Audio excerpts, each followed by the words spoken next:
Hey everyone! Get ready for another dose of self-discovery and, almost, disaster. Adventure?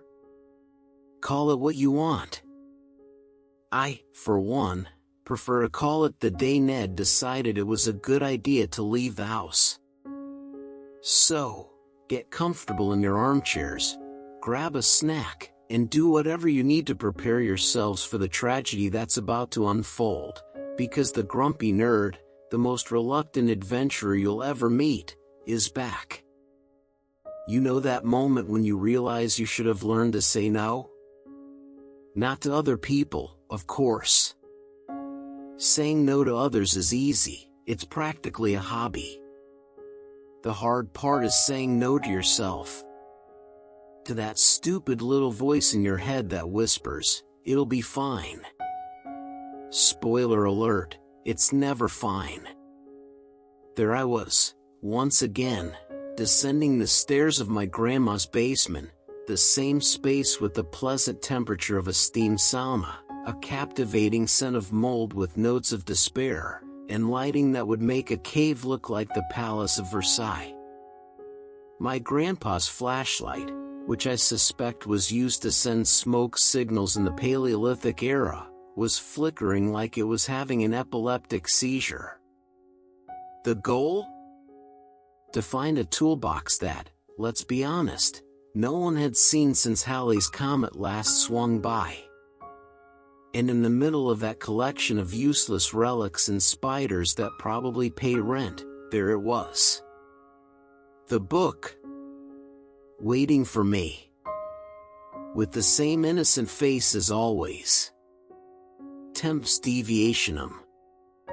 The Latin title is just there to add a touch of sophistication to a very simple concept, the definitive guide on how to ruin your day, your week, and, potentially, your entire existence, in any era of history. And like an idiot with a history of idiocy, I picked it up. The smell of dust and cheap magic filled my nostrils. It should have been a warning. A big neon sign flashing "Turn back and go watch a documentary, you imbecile." But no! My brain, that treacherous gray matter, decided that curiosity was more important than self-preservation. I opened the book. The yellowed pages, as fragile as my will to live, turned on their own until they stopped at an illustration that looked like a mix of a treasure map and a garden blueprint drawn by someone in the middle of an existential crisis. And of course, next to it, a spell. Spoken out loud. Because apparently I enjoy the sound of my own impending doom. In tempus hortorum lacustrium, ad urbum aquilarium, ubi floris bellum significant. I didn't even have to finish. The basement started to spin. The smell of mold was replaced by something damp. And the classic sound of a giant vacuum cleaner being switched on in soul-sucking mode took over everything. The last thing I saw was the spiderweb in the corner of the ceiling, and I swear on all the dead historians that the spider waved at me. A little wave that said, "Good luck, you idiot." And then, wham! Silence. Almost. The first sense to return was my sense of smell. A complex scent. Wet earth, very wet. Flowers, a sweet, thick perfume that seemed to stick to the air. Wood smoke. Roasting corn. And something else, something more primitive, the smell of stagnant water and life, so much life pulsing all around. The second was touch. I wasn't on the cold cement floor of the basement anymore. I was lying on something soft and muddy. I opened my eyes slowly, expecting the worst. What I saw wasn't the worst. It was just confusing. The sun was an almost aggressive intensity, white and dazzling, reflecting off of everything. And everything was water. Or almost. I was on a kind of patch of dark, rich soil, surrounded by canals of water that stretched as far as the eye could see. Small wooden canoes, agile and silent, glided through these canals, propelled by men and women with tan skin and dark, smooth, shiny hair. My first logical analysis, the product of a brain still trying to process the time zone and century change, was brilliant, great. I ended up in a fancy swamp. A kind of agricultural Venice. Just without the gelato and with a much higher chance of getting malaria. I got up, feeling the mud suck at my sneakers. My sneakers. I was in jeans and a Star Wars hoodie in the middle of what looked like the largest community garden on the planet. Everyone around, the men wearing simple loincloths, the women in white cotton skirts and blouses, stopped what they were doing to watch me. That awkward silence that only happens when a redhead with braces, covered in mud and disorientation, shows up at your workplace. I wasn't a sight. I was an anomaly. A glitch in their agricultural matrix. I forced a smile, that pathetic smile of someone who's lost in a supermarket and doesn't want to admit it. No one smiled back. Just stares. Intense, curious, maybe a little scared. An older man, with a face weathered by the sun and time, pointed at me and said something in a language that sounded like a mix of clicks and soft vowels. Nahuatl. My brain, finally starting to be useful, connected the dots. The city on the water. The language. The people. I wasn't in some random swamp. I was in Tenochtitlán, the capital of the Aztec Empire. And I was standing on a chinampa. Ah, the chinampas. Proof that when you don't have solid ground, you make it. In the books, it seemed like an ingenious, almost poetic idea. Floating gardens, they called them. What a delicate name for what were essentially rafts of mud and branches. Seeing it up close, the ingenuity was even more impressive and, honestly, a little gross. They wove a base of reeds and branches, like a giant basket, and then filled it with mud and sediment from the bottom of the lake itself. This mud, let's be honest, was rich in nutrients for reasons I'd rather not get into, but they involved all the organic waste from the city. Yes, I was basically standing on a colossal compost pile. An island of super fertile biological waste. How delightful. As I pondered the irony of traveling centuries back in time to step on the most exotic fertilizer in history, I watched the work around me. It was a silent, efficient ballet. People didn't waste time. They harvested corn, beans, and squash, the holy trinity of the Mesoamerican diet.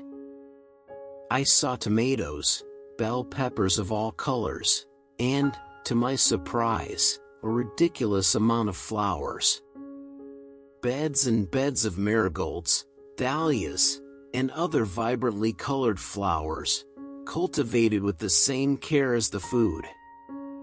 Priorities, I thought to myself, as I tried to pull my foot out of the mud. You have one of the biggest cities in the world to feed, and you dedicate half your agricultural space to decoration? It's like if Amsterdam decided to use its tulip fields to feed the population. It makes no sense. A woman, with a baby tied to her back with a colorful cloth, past me in a canoe loaded with squash. She didn't look at me with fear, but with a kind of amused pity. Like I was a dog who fell into the swimming pool. She said something to the older man, who was still staring at me, and they both laughed. A short, not malicious laugh. It was the universal laugh of someone who sees a complete incompetent in a professional setting. I was the cosmic intern. I decided that standing there, serving as local entertainment, was not a career plan. With an effort that made my muscles protest, I managed to move, walking along the narrow edge of the chinampa. With each step, I felt the structure sway slightly. It was unsettling. It was like walking on a giant waterbed. The system was a perfect cycle of self-sufficiency. The mud from the bottom of the lake fertilized the plants. The plants fed the city. And the city, well, the city returned the nutrients to the lake. A closed-loop recycling system that would make any modern environmental activist cry with emotion. They didn't have to worry about irrigation. The water from the canals naturally seeped into the soil, keeping it constantly moist. This allowed, according to records, for up to 7 harvests a year. 7. While in Europe they could barely manage 2 and still found time to fight over dry, infertile land, here, in the middle of a lake, they had created a productivity paradise. My laziness felt personally offended by all that effort and efficiency. I continued my clumsy walk, moving from one chinampa to another across rustic wooden bridges. The air became denser as I approached what seemed to be the city center, whose temples and pyramids rose on the horizon like stone teeth against the blue sky. The sound also changed. The agricultural murmur gave way to a more urban, more chaotic buzz. That's when I noticed a group of men gathering on a larger chinampa. They weren't farmers. Their clothes were more elaborate, and they carried wooden shields and spears with obsidian tips, a black, shiny volcanic glass so sharp it could rival a surgical scalpel. They weren't preparing to farm. Their faces were serious, painted with red and black stripes. And they were surrounded by flowers. The same vibrant flowers I had dismissed as mere decoration now adorned their shields, their hair, and the tips of their spears. A man, clearly the leader, spoke to the others, his voice echoing across the water. I didn't understand the words, but I understood the tone. It was a speech of preparation, of purpose. And suddenly, the pieces clicked into place. The absurd connection between flowers and war. My brain, that traitorous nerd, accessed the right file. Zakia Yodel. The Flowery War. Oh, of course. Why wage a war for something as trivial as territory or resources when you can fight for flowers? That's how the books romanticized it. The reality, as always, was a little less poetic and considerably more terrifying. The flowery wars weren't about conquering land. They were ritualistic wars, pre-scheduled between the Aztec Empire and its neighboring states, like Tlaxcala. The main objective wasn't to kill the enemy on the battlefield. It was to capture them alive. Why? Because the gods, apparently, were always hungry. And the main course on the divine menu was human hearts. I looked at the warriors, with their marigold-adorned weapons, and a shiver ran down my spine, despite the suffocating heat. Those flowers weren't a symbol of peace or beauty in the way I knew. They were seasoning for sacrifice. They were the adornment of death. The word Zakiayotl didn't just mean flowery war, but it implied that the life of a warrior, offered in sacrifice, was the most precious flower one could offer to the gods. Suddenly, the mud under my feet felt much colder. The sweet scent of the flowers became sickening. The efficiency of the Chinampas, the ingenuity of that civilization, everything took on a new layer, a dark and hungry shadow. I was in the middle of the most sophisticated and productive gardening system in the world, designed to sustain a metropolis, and to provide the human energy that fueled a war machine whose sole purpose was to harvest more humans. The warrior leader raised his ornate spear. The others roared in response, a guttural sound that made the herons in the canals take flight in a panic. They began to board larger war canoes, their faces a mask of fanatical devotion. I, the accidental time traveler, the nerd in a hoodie, could only think one thing: great, Ned. Not only did you travel to the past, but you arrived just in time for the recruitment festival for the slaughterhouse. What impeccable timing. I backed away slowly, trying to blend in with the shadows of the ahujo trees that lined the edges of the Chinampas.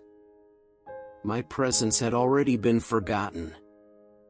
Everyone's attention was focused on the warriors, on the promise of glory and blood. The sun beat down on my face, and for the first time, I realized how vulnerable I was. I was a stranger, in a strange place, in an era where being a stranger could easily mean becoming the main attraction at the next ceremony on top of a pyramid. My only hope was to remain invisible. And, considering I'm a 6-foot-tall redhead in a crowd of people half my height and twice my melanin, invisibility didn't seem like a very viable option. I took a deep breath, the air heavy with the scent of flowers and the premonition of violence. My adventure had barely begun, and I was already exhausted, dirty, and filled with an existential dread that 1,000 cups of chamomile tea couldn't cure.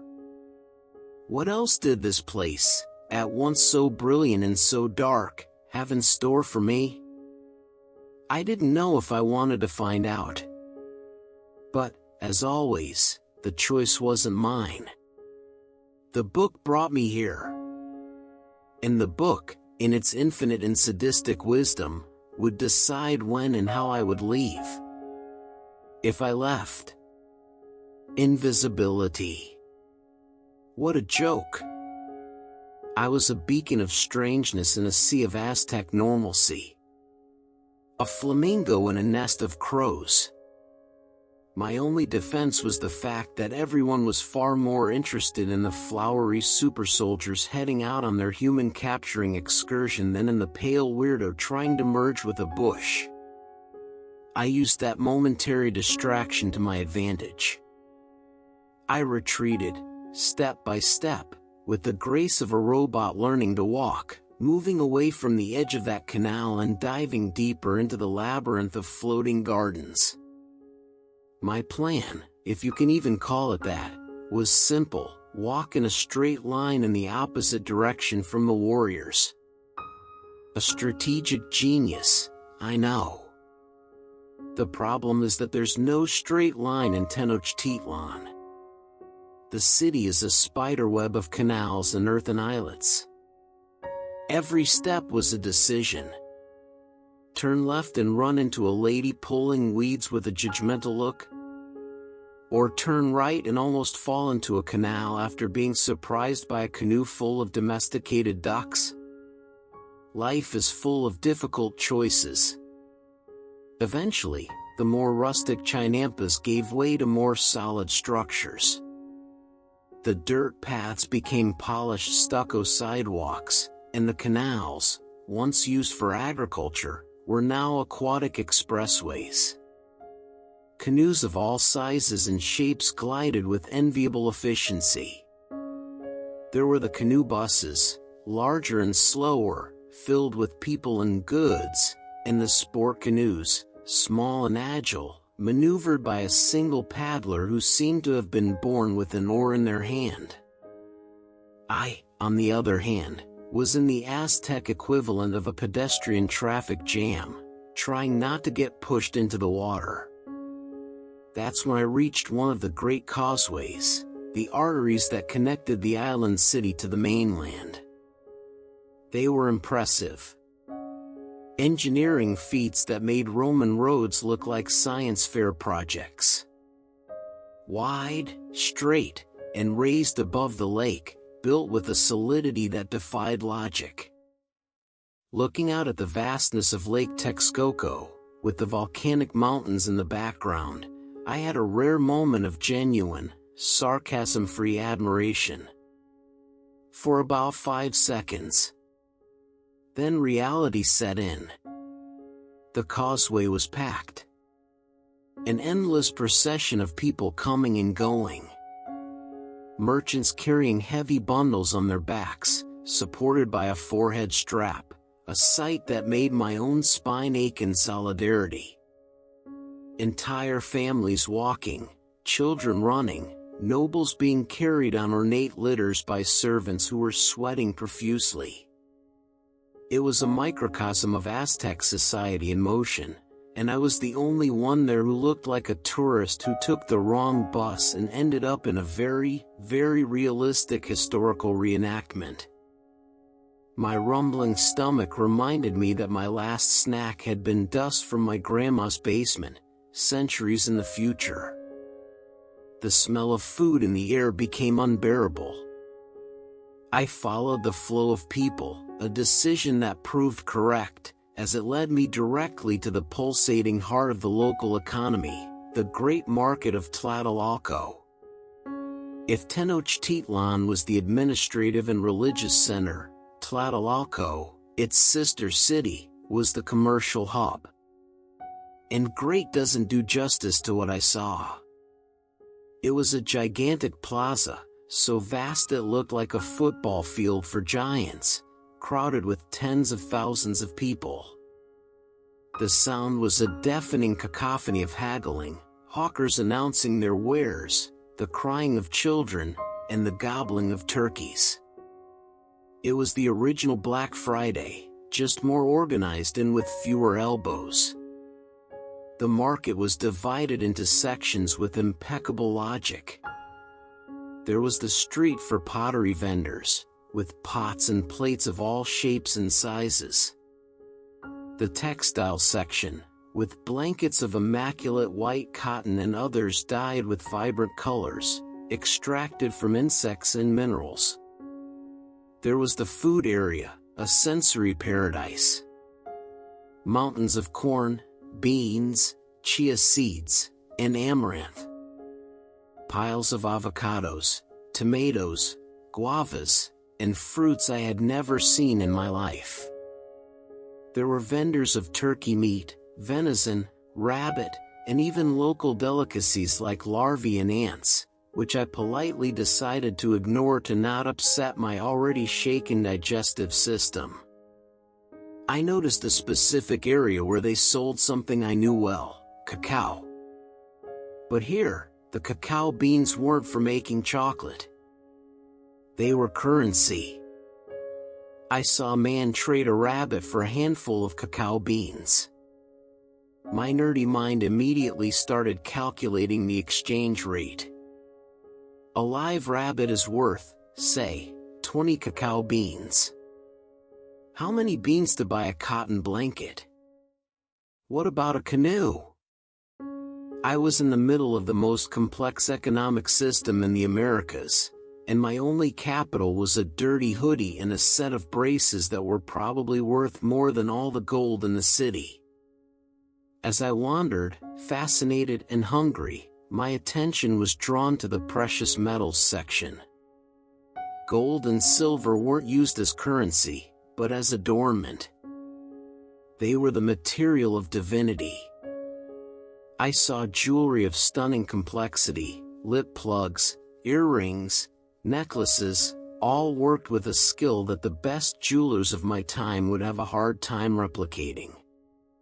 Next to it, the most sinister section, the weapons.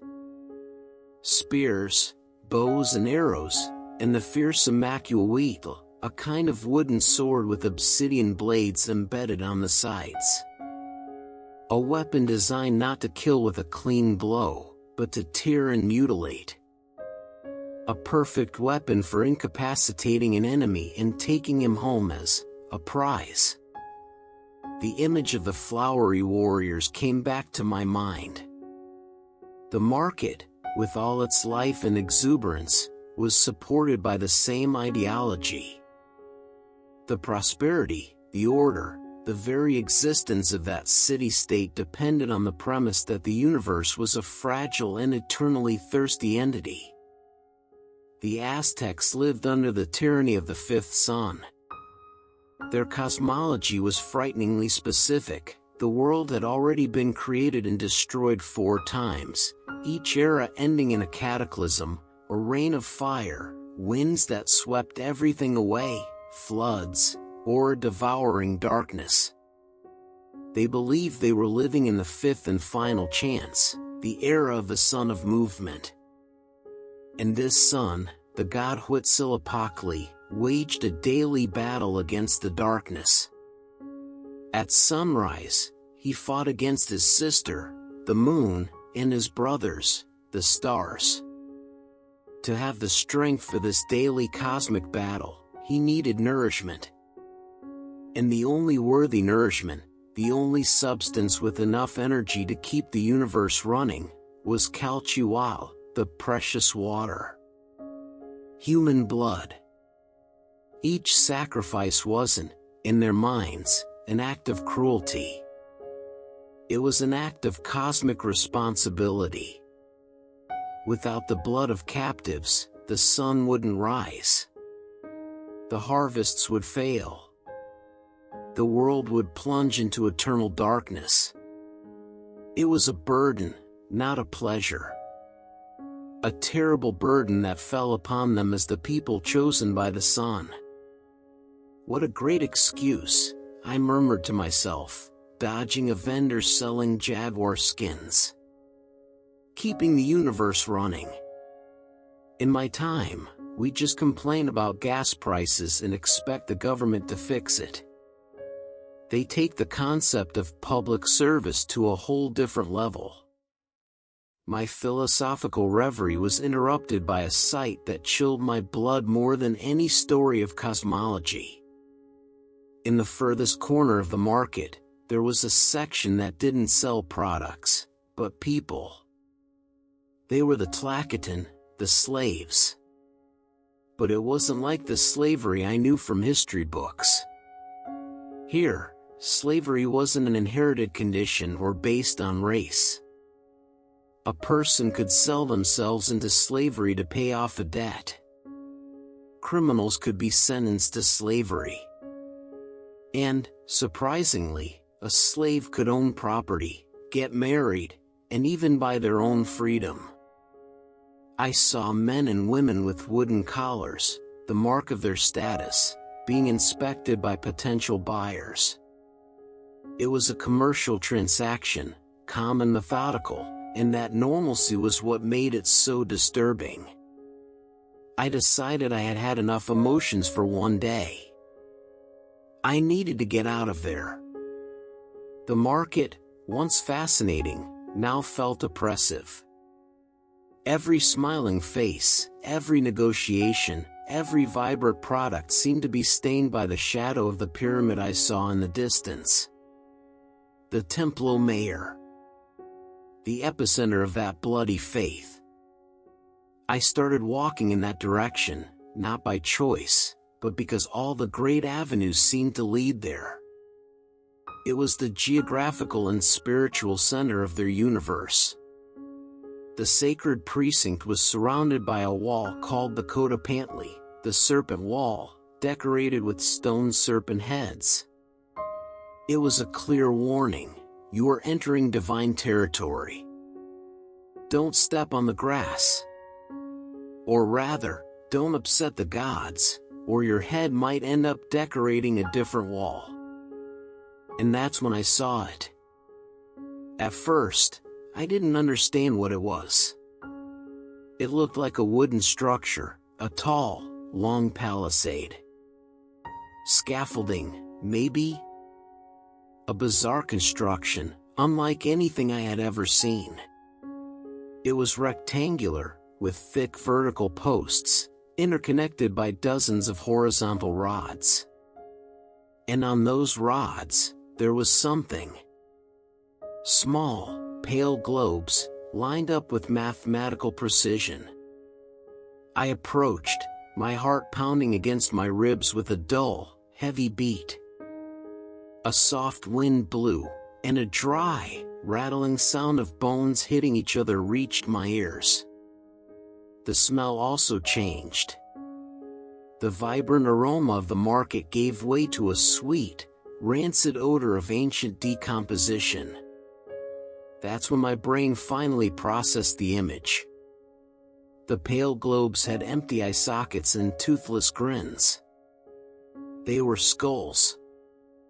It wasn't dozens. It was hundreds. Thousands. Impaled on the wooden rods, side by side, forming a massive wall of dead faces. At each end of the long structure, there were two towers. Towers made entirely of skulls and long bones, cemented with lime. I was looking at the Headfirst, the Great Skull Rack. History books mention it, codices drew it, but nothing, absolutely nothing, could have prepared me for the reality. It was a monument to power. A declaration. A tool of intimidation so brutal and effective that it made any modern army look like a group of scouts. Every skull there was a captive of war, an enemy warrior whose life had been offered to the gods. It was a gruesome scoreboard, a permanent record of the Aztec Empire's victories. I stood frozen, unable to look away. I could distinguish the skulls of men, of women, and, to my absolute horror, smaller skulls that could only belong to children. The archaeologist in me was fascinated by the scale and preservation. The human in me wanted to vomit the nothingness that was in my stomach. This was the final result of the flowery wars. The flowers, the songs, the honor, the bravery, it all ended here, on a shelf of bones under the unforgiving Mexican sun. It was the Empire's accounting, written in calcium and terror. I looked into the empty eye sockets and wondered about the stories behind each one. Warriors from Tlaxcala, from Huexinco, men who fought bravely only to become a statistic on the most horrifying wall in the world. Okay, I whispered to the wind, tasting the acidic bile in my throat. I think I've found the city's warnings and disclaimers section. Message received. Loud and clear. The sun began to set behind the volcanoes, painting the sky with shades of orange and red that were disturbingly similar to the color of dried blood. The shadow of the Templo Mayor stretched out, covering the plaza and the skull rack, making the scene even more ghostly. I was in the heart of Aztec power, and never in my life, in any of my stupid time travels, had I felt so completely and utterly lost. You know when you see something so far outside your reality that your brain just refuses to process it? It goes into safe mode. It shows an internal blue screen. That's what happened to me. I stood there, frozen, looking at that thing, and my brain could only formulate one deep and articulated thought: this is not a good sign. Genius, Ned. Brilliant observation. Next step, point out that water is wet and fire burns.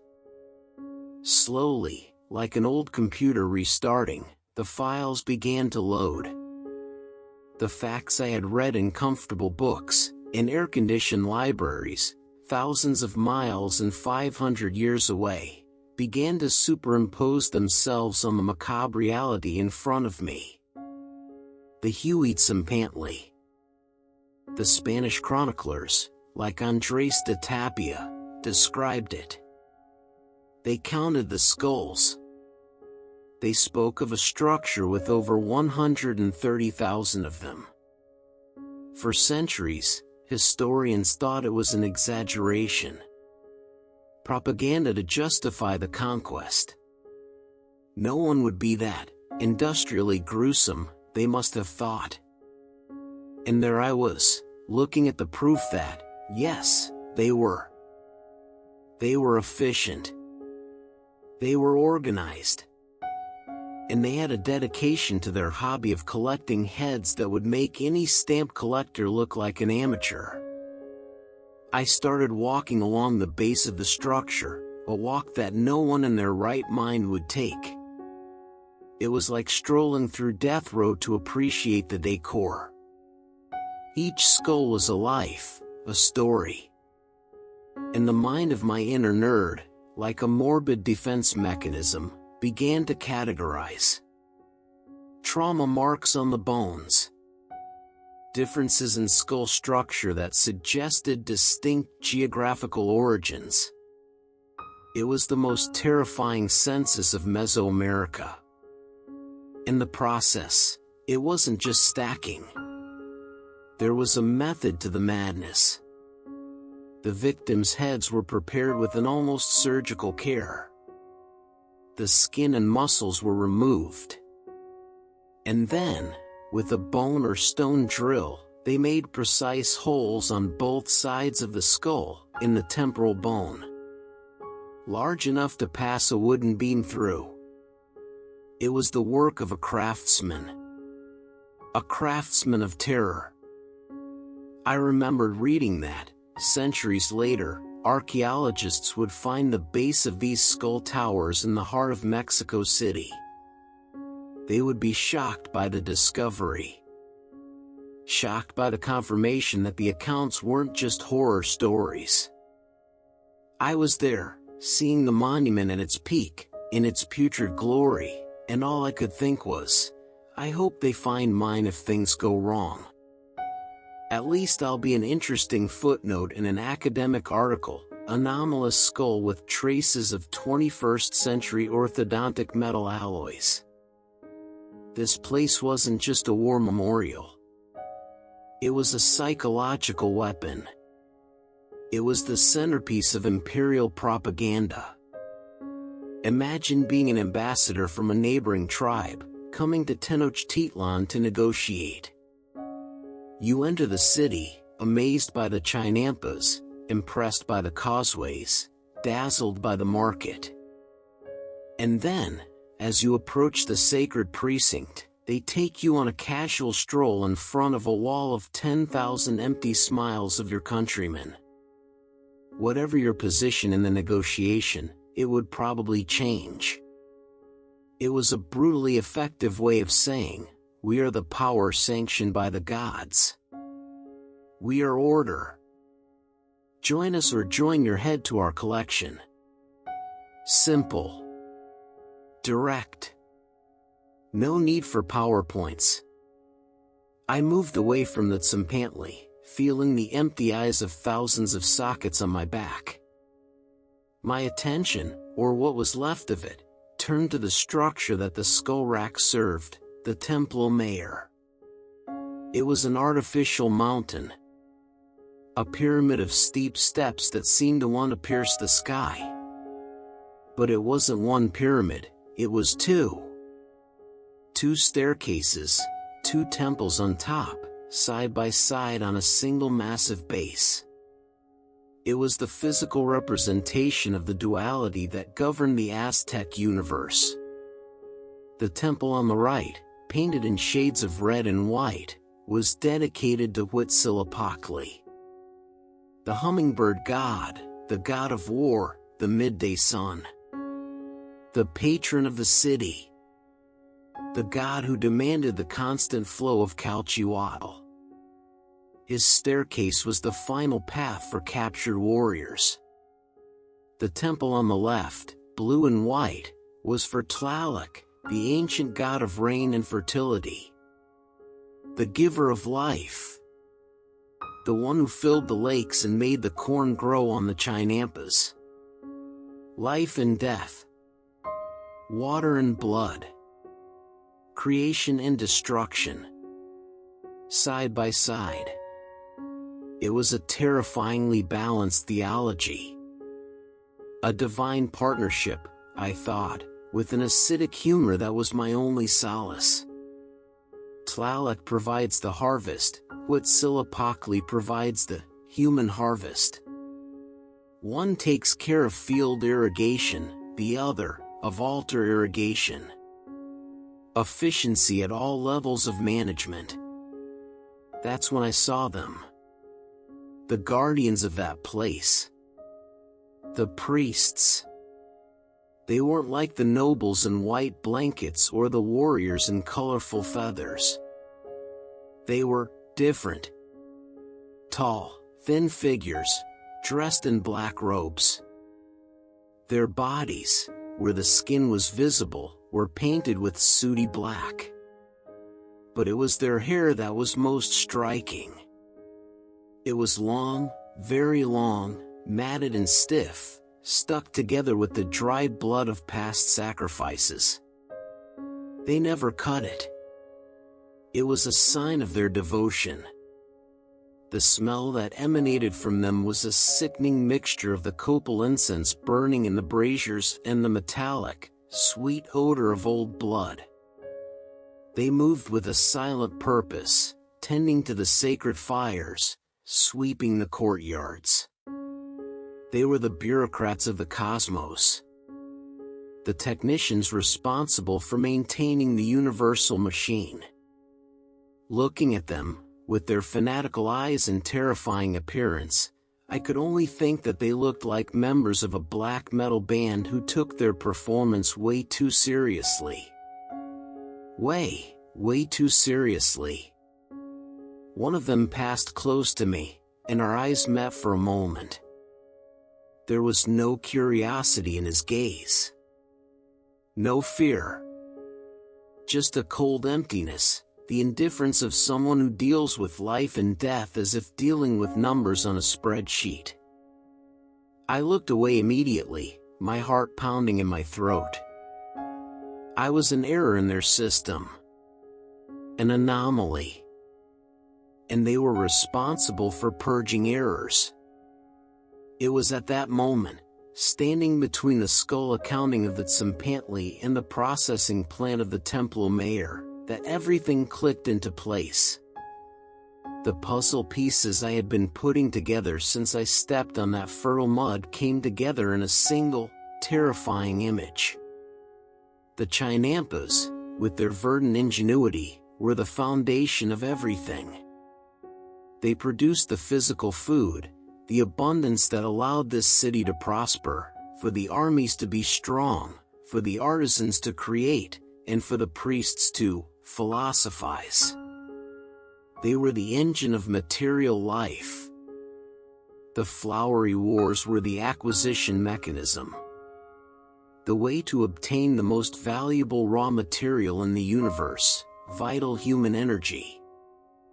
It wasn't a war of conquest in the traditional sense, but a sacred hunt, a duty to the gods. And here, in the sacred precinct, was the point of convergence. The Templo Mayor was the factory, where the raw material was processed, where hearts were offered to keep the sun in motion. And the Huitzilopochtli was the receipt. The public and horrifying proof that the accounts with the cosmos were up to date. It was a closed system. Perfect. Frighteningly logical. As I processed this horrifying epiphany, I watched the common people passing through the sacred precinct. A family, the father pointing to the temple and explaining something to his young children. A group of women laughing as they balanced water pots on their heads. They passed Huitzilopochtli with the same nonchalance that I would pass a statue in my city's plaza. That wall of death was part of their landscape. It was normal. It was security. It was proof that Huitzilopochtli was satisfied and that the sun, for sure, would rise tomorrow. The extraordinary, the macabre, the unthinkable, had become, by force of habit and faith, completely mundane. Night began to fall quickly, as it always does in the tropics. The sky was stained a deep purple, and torches began to be lit throughout the precinct, casting long, dancing shadows that brought the stone serpents on the walls to life. The Templo Mayor seemed even larger and more menacing in the dark, its outlines silhouetted against the last lights of the day. A deep sound began to echo. Drums. A slow, hypnotic, constant beat, coming from the top of Huitzilopochtli's temple. Then, the sharp sound of bone flutes joined the melody. It was a music that didn't promise joy. It promised ceremony. A procession emerged from one of the side buildings. Priests in black at the front, swinging censers that released thick, aromatic smoke. And behind them, a group of men. They weren't Aztec warriors. Their clothes were different, their faces painted white. They were unarmed, their hands tied. They walked with a strange dignity, a resignation that was more frightening than any scream. They were the captives. The fruits of the last flowery war. They began to climb the steep staircase of the Templo Mayor. Slowly. Each step echoing in the silence that had formed in the plaza. I needed to get out of there. I needed to find a hole, a shadow, anywhere to hide and not see what would happen next. Exhausted, hungry, and emotionally drained, I turned to flee from that sight, to get lost in the dark streets of the city. I didn't want to be a witness. I just wanted to survive the night. Flee. The reptilian brain took over. The part of me that cares about logic, historical analysis, and sarcasm was shut down. Now it was just survival mode. Move, hide, don't be seen. I turned my back on the death procession and plunged into the first dark alley I found. It was like jumping from a well-lit frying pan into an unknown fire. The main streets, once full of life, were now strangely empty, dominated by the invisible presence of what was happening on top of the pyramid. But here, in the smaller alleys and canals, life continued, albeit more quietly, more intimately. The light from the torches flickered at the entrances of the houses, painting the adobe walls with dancing shadows. The air smelled of wood smoke and cooked corn, a smell that was profoundly human and, at that moment, the most comforting aroma in the world. It was the smell of people just trying to live another day. I skulked through the shadows, feeling like the most incompetent spy in history. My dark hoodie was a blessing, but my pale skin and rust-colored hair glowed in every sliver of light. Every time a door opened or a figure crossed my path, I flattened myself against a wall, holding my breath and hoping the darkness would be my ally. That's how I ended up huddled behind a pile of ceramic pots in a courtyard that seemed to belong to a residential complex. A Calpulli, my brain finally informed me, the basic unit of Aztec society, a neighborhood of related families. The sound of the drums was still a distant, sinister pulse in the background, but here, another sound dominated. A rhythmic, constant sound of stone scraping on stone. I peeked out from between the pots. In an inner courtyard, by the light of a single torch, several women were kneeling on the ground. In front of each of them, a slanted grinding stone, a metate. With a stone roller, a manopla, they ground the corn that had been cooked with lime, a process called nixtamalization, which not only softened the grains but also released vital nutrients like niacin. I was watching the foundation of Mesoamerican civilization in action. It was brutal work. The movement was repetitive, requiring strength in the arms, shoulders, and back. Scrape, scrape, scrape. Hour after hour. The sound that fed an empire. While the men were at war or building temples, it was these women, with their invisible and endless labor, who created the dough, the masa, that would become tortillas, tamales, and atole. They were the ones who, literally, built the body of every citizen, every warrior, every priest. Impressive, I thought, my sarcasm returning, but with a different, almost admiring tone. Over there at the temple, they offer hearts to keep the sun running. Here, these women offer the strength of their own bodies to keep the city running. I wonder which of the two gods is more demanding. I watched an older woman teaching a girl, perhaps her granddaughter, the correct way to press the roller, the right angle to get the perfect texture. The girl, no more than 7 or 8 years old, imitated the movements with fierce concentration. There was no choice. This would be her life. Her job. Her contribution to the cosmos. I saw the father of the family arrive, an artisan, from what I could see of his paint-stained hands. He didn't say anything, just sat on a low stool, and his wife handed him a clay cup with a steaming liquid. They exchanged a look that was an entire conversation. A look of fatigue, of complicity, of we survived another day. The scene was so normal, so domestic.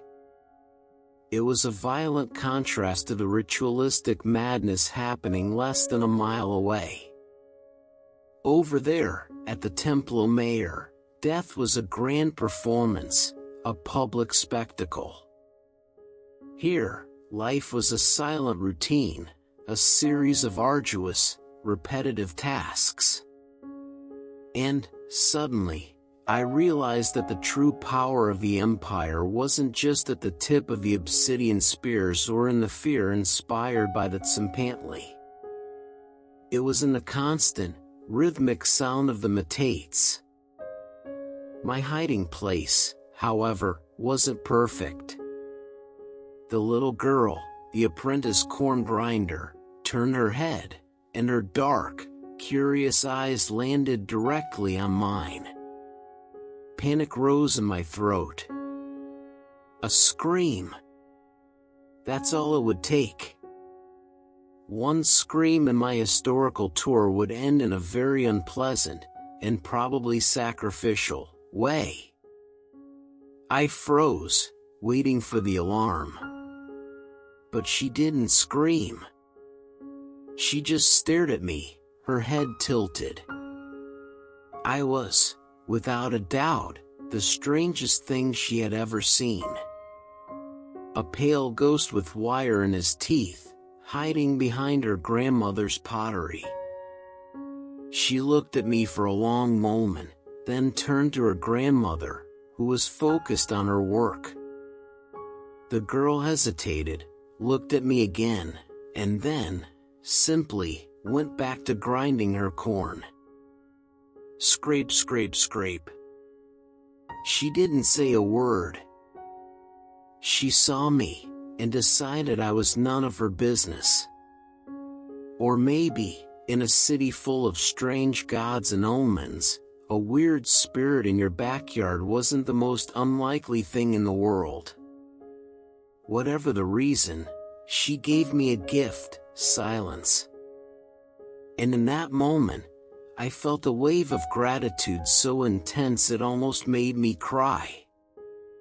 Later, when the family had gone inside their adobe house, the older woman came out one last time. She looked directly at the pile of pots where I was hidden. My heart stopped again. She walked slowly closer, and I cowered, preparing for the worst. But she just placed a small clay bowl on the ground, a few feet from me. Inside, there were 2 tortillas and a small portion of beans. She didn't say a word. She just left the bowl there, turned her back, and went inside, pulling the reed door shut behind her. I stared at the bowl for a long time. Did she mistake me for a beggar? A fugitive? Or was it an offering to the night spirit she thought I was?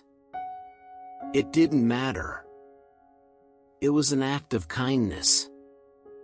An anonymous, dangerous kindness, in a place where strangeness could be a death sentence.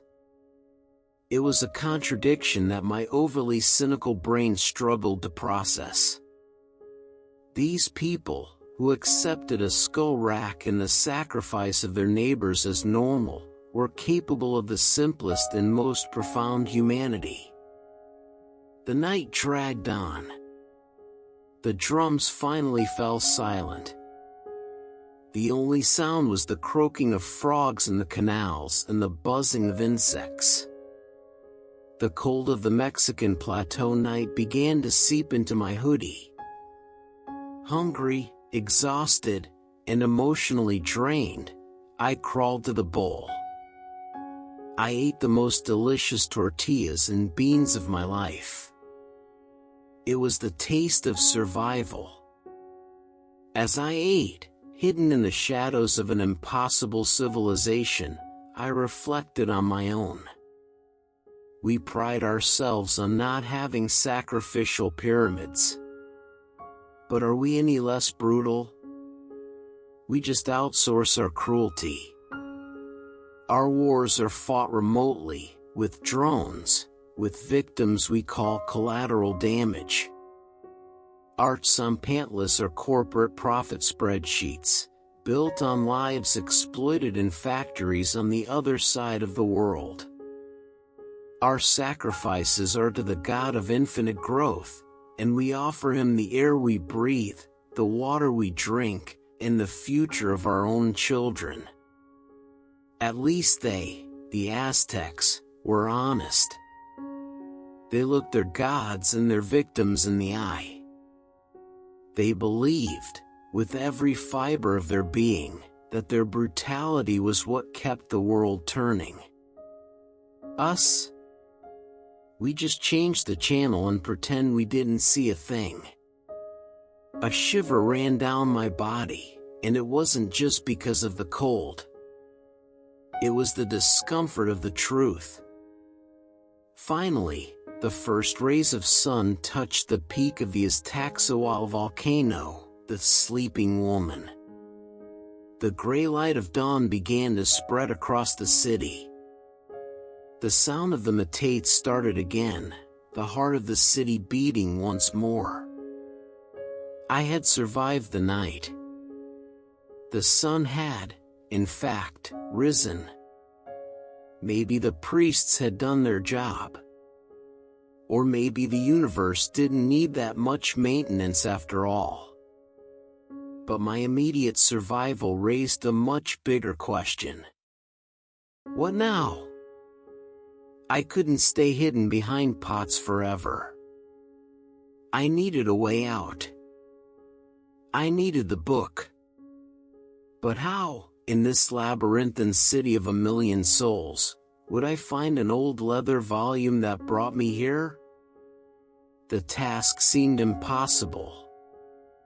And with the sun rising, my invisibility, however precarious, was about to evaporate. The sun rose. Apparently, the universe didn't end. Point for the priests, I guess. Or maybe the cosmos is a more self-sufficient system than they imagined. Either way, daylight was very bad news for me. The darkness was my only camouflage, and it had just abandoned me. I was stiff, sore, and my only meal in the last 24 hours had been an act of charity I still couldn't understand. I needed a plan. A real plan, not just don't die, which had been my main strategy so far. The goal was clear: find the book and get the heck out of this dystopian paradise. The execution, however, was a logistical nightmare. Okay, Ned, let's be logical, I whispered to myself as I crept out of my hiding place in the courtyard. The book is an artifact of historical power and knowledge. Where would something like that end up in a city like this? It wouldn't be in the middle of the market, being traded for cacao beans. It wouldn't be in a peasant's house. It would go to a place of knowledge. There were two options: the Telpakali, the school for commoners, focused on military training, or the Kalmakak, the school for nobles, where the children of the elite learned the secrets of writing codices, astronomy, engineering, theology, where the knowledge that governed the empire was kept and passed down. If my sadistic book had a soul, it would be arrogant. It would consider itself part of the elite. It was a gamble, but it was the only one I had. I would go to the Kalmakak. Moving through the city in broad daylight was a completely different experience. The sharp, focused fear of the night was replaced by a diffuse and constant anxiety. I was a walking exclamation point. People looked at me, of course. They pointed, they whispered. But the city was a cosmopolitan port. There were merchants from distant regions, with different clothes and features. My strangeness, though noticeable, seemed to be interpreted more as exotic than as threatening. Or maybe they just had more important things to do, like, live their lives. I tried to walk with a purpose, as if I knew exactly where I was going, the best technique for seeming invisible. The path led me back to the sacred precinct. The sight in the daylight was no less intimidating. I saw low-ranking priests cleaning the stairways of the Templo Mayor with buckets of water.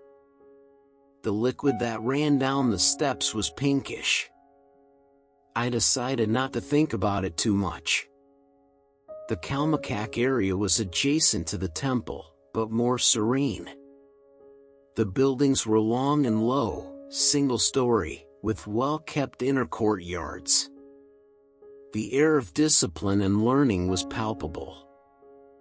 I hid behind a wall with reliefs of feathered serpents, Quetzalcoatl, the god of knowledge, which seemed like a good omen, and watched. I saw young nobles, in their clean white robes, practicing speeches or reading codices, accordion-style books made of deerskin or tree bark paper. My heart pounded. What if I was wrong?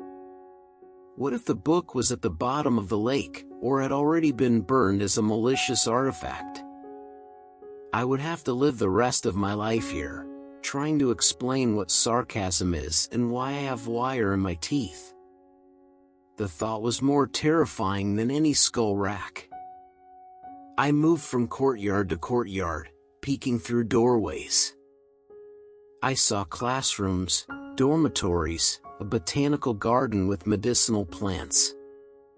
And then, I saw a room that looked like a library. Wooden shelves held dozens of rolled or folded codices. An older priest, a Tlamatini, one who knows things, was sitting at a table, meticulously painting a new manuscript with a thin brush. And on the shelf behind him, between a scroll about the genealogy of the gods and a treatise on the movement of Venus, there it was. The dark leather cover, worn and unadorned. Unmistakable. Tempus Deviationum. It was there, casually, as if it belonged. The book had abandoned me to go on a cultural exchange. I wanted to yell at it, but I settled for feeling a wave of relief so powerful that my legs went weak. Now, for the hard part. The Tlamatini was old, but very much awake. I waited. I waited for what felt like an eternity, crouched behind a stone column, while the priest finished a particularly complex passage about the creation of the fifth sun. Finally, he stood up, stretched his back, and left the room, probably for lunch. It was my chance. I ran into the room as quietly as I could. The smell of paper, ink, and incense filled my nostrils. My trembling fingers touched the book's familiar cover.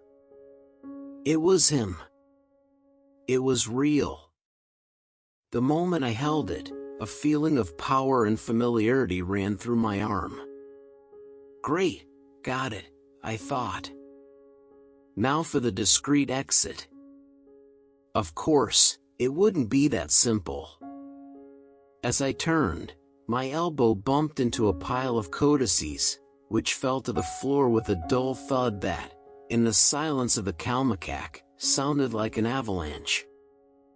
I froze. I heard footsteps approaching from outside. Panic.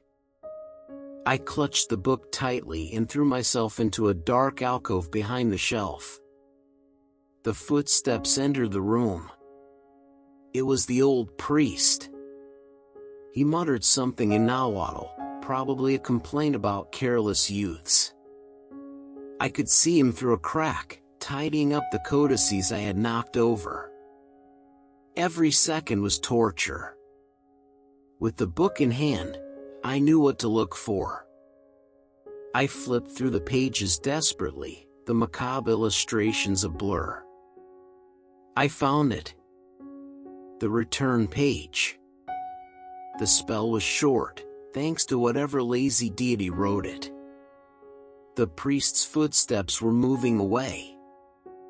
He was leaving. It was now or never.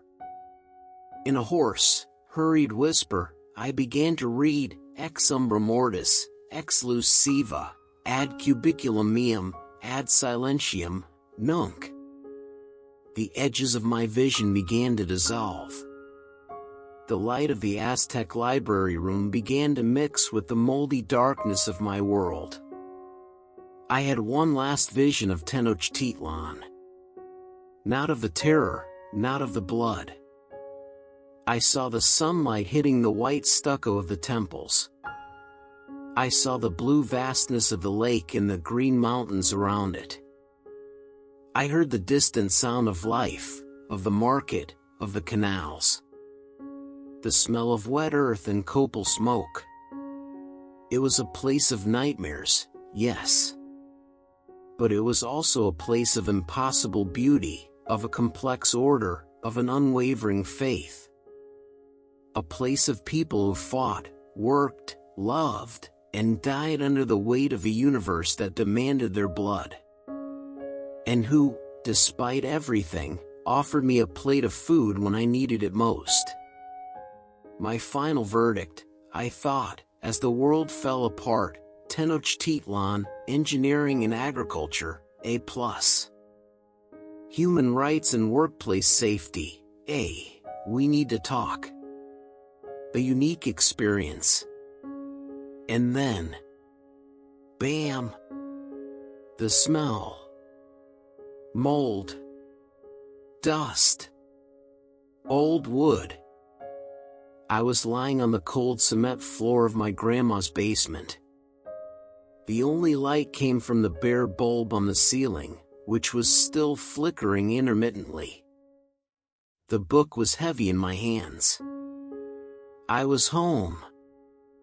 I got up, my whole body aching as if I'd been run over by a herd of llamas, which wouldn't even make geographical sense. I was filthy, reeking of smoke, sweat, and ancient fear. But I was in one piece.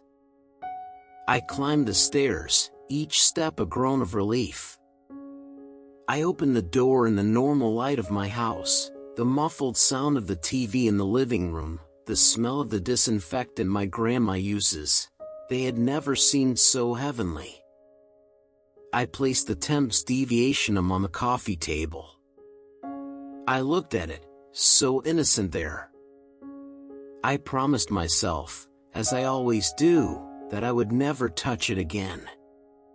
That I would lock it in a safe, bury it in the backyard, send it to space. But we both know that's a promise I can never keep. Because, deep down, the grumpy, lazy nerd inside me knows that no matter how terrible they are, these trips are the only stories that are truly worth telling. Now, if you'll excuse me, I think I'm going to stand under the shower for about 12 hours and eat something that hasn't been potentially offered to an ancestral spirit. Ah, the relief. Another day where I managed to avoid imminent death. Take a deep breath, everyone. The nightmare, the adventure, is over for today.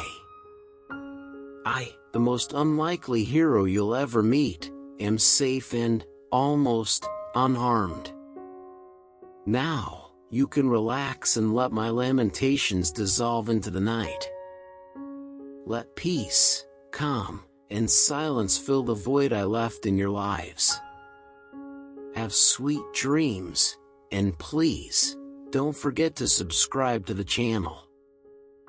After all, my blunders don't fund themselves, do they?